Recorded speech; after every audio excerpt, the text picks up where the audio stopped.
യഥാർത്ഥത്തിൽ ഇതിൽ പ്രകടമായിട്ടുള്ളത് കോൺഗ്രസിൻ്റെ ജീർണമുഖമാണ്. ഇന്നലെ പഴയ KPCC പ്രസിഡന്റ്, അങ്ങനെ പറയാനാവുമെന്ന് എനിക്കറിയില്ല, പഴയ KPCC പ്രസിഡന്റ് ശ്രീ സുധാകരൻ, അദ്ദേഹം മീഡിയസുമായിട്ട് നടത്തിയിട്ടുള്ളൊരു പ്രതികരണത്തിൽ അദ്ദേഹം പറയുകയുണ്ടായി, പിണറായി വിജയനെ താഴത്തിറക്കും, അതിന് എല്ലാ നിലപാടും എൻ്റെ കൈവശമുണ്ട്.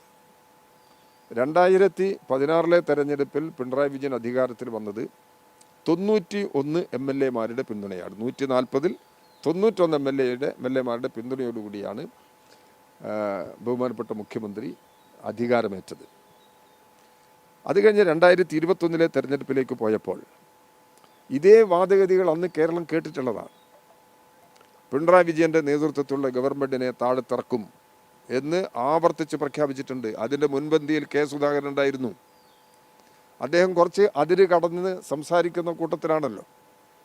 ആ നിലപാട് അദ്ദേഹം എടുത്തിട്ടുണ്ട്. പക്ഷേ 2021 തെരഞ്ഞെടുപ്പിൻ്റെ ഫലം വന്നപ്പോൾ കേരളത്തിൽ ഇടതുപക്ഷ ജനാധിപത്യ മുന്നണി ഗവൺമെൻറ് 99 MLA-മാരുടെ പിൻബലത്തോടുകൂടിയാണ് അധികാരത്തിൽ വന്നത്. ഇപ്പം കേരളത്തിൻ്റെ അന്തരീക്ഷം 3ാം തവണയും ഇടതുപക്ഷ ജനാധിപത്യ മുന്നണി ഗവൺമെൻറ് അധികാരത്തിൽ വരും.